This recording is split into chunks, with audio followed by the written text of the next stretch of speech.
Hola, ¿cómo están? Continuamos con nuestro curso de Derecho Público. En este caso vamos a analizar el tema Poder Judicial.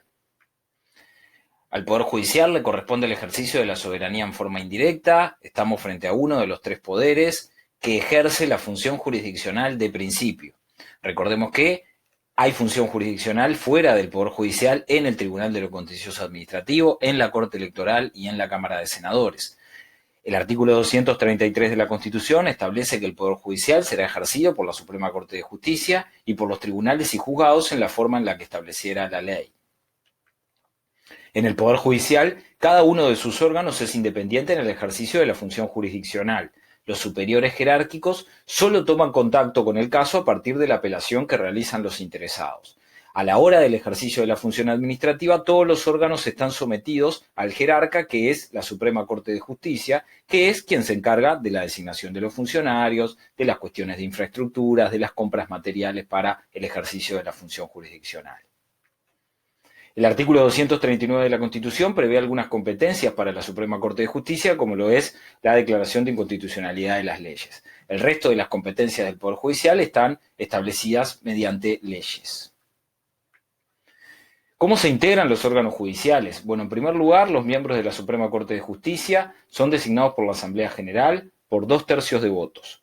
Si no se alcanza la mayoría requerida desde los 90 días de que queda vacante el cargo de ministro, asume el miembro más antiguo de los tribunales de apelaciones como ministro de la Corte. De igual forma ocurre para el Tribunal de lo Contencioso Administrativo.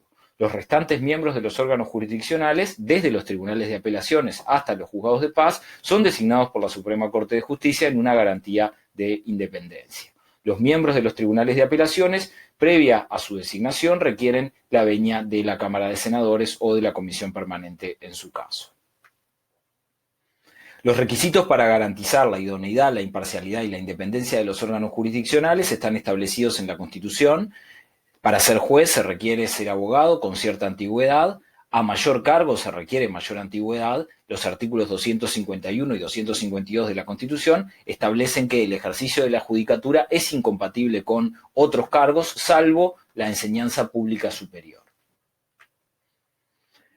La declaración de inconstitucionalidad de los actos legislativos está prevista básicamente en los artículos 256 a 260 de la Constitución, y ese procedimiento puede promoverse por tres vías. En primer lugar, por la vía de excepción, que implica una instancia en donde se está en juicio. Allí el interesado, que es lesionado en su interés directo y personal ilegítimo, alega que la norma que se le pretende aplicar es inconstitucional.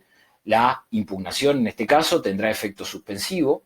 En segundo lugar, la vía de oficio implica también estar en una instancia de juicio, y allí será el juez el que de oficio detecte una inconstitucionalidad y solicitará ante la Suprema Corte de Justicia la inconstitucionalidad de dicha ley. También tiene un efecto suspensivo, en tanto se detiene el procedimiento hasta tanto la Suprema Corte de Justicia resuelva la inconstitucionalidad solicitada. En tercer lugar, tendremos la vía de acción, en donde no hay un juicio en trámite, sino que el interesado, como decíamos, el lesionado en su interés directo personal y legítimo, se presenta ante la Suprema Corte de Justicia alegando la inconstitucionalidad de una ley. Esta vía no tiene efecto suspensivo.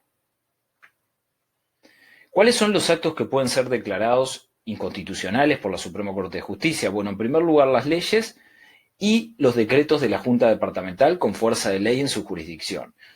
Son los sancionados por la Junta Departamental y los promulgados por el Intendente Departamental.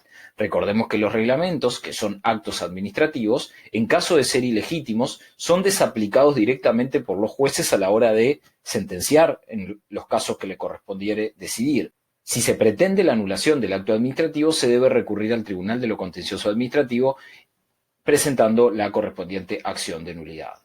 Una vez remitida la acción de inconstitucionalidad, se debe dictar sentencia. Será la ley la que establezca los requisitos para el dictado de la sentencia, y allí se establece, en primer lugar, que es necesaria la concurrencia de los 5 miembros de la Corte. En segundo lugar, que la votación en favor de la inconstitucionalidad debe ser de por lo menos 3 miembros. A su vez, debe recabarse previamente a la sentencia el dictamen del fiscal de Corte.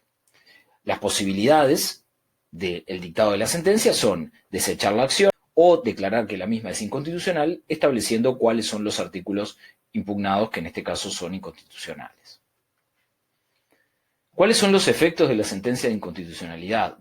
Bueno, la sentencia de la Corte tiene efecto solo en el caso concreto que motivó la solicitud. La ley no se deroga ni se anula, se seguirá aplicando o desaplicándose si nuevamente hubiese una solicitud y declaración de inconstitucionalidad por la Suprema Corte de Justicia. Solo se deroga una ley cuando el Poder Legislativo así lo disponga expresamente. El fundamento aquí es el principio de separación de poderes y el principio del debido proceso. Como decíamos, también hay ejercicio de función jurisdiccional fuera del Poder Judicial. En el TCA, con la resolución de las demandas de nulidad y de las contiendas interadministrativas, en la órbita de la jurisdicción militar, que se produce en el Poder Ejecutivo, en el Ministerio de Defensa Nacional, hay función jurisdiccional ejercida en la Corte Electoral, cuando se refiere a la jurisdicción electoral. Asimismo, hay función jurisdiccional cuando hay arbitrajes laborales, tribunales arbitrales. Esto funciona básicamente en la órbita del Poder Ejecutivo, del Ministerio de Trabajo y Seguridad Social, y en la Cámara de Senadores también habrá ejercicio de función jurisdiccional en el juicio político cuando se dicte la sentencia de separación del cargo.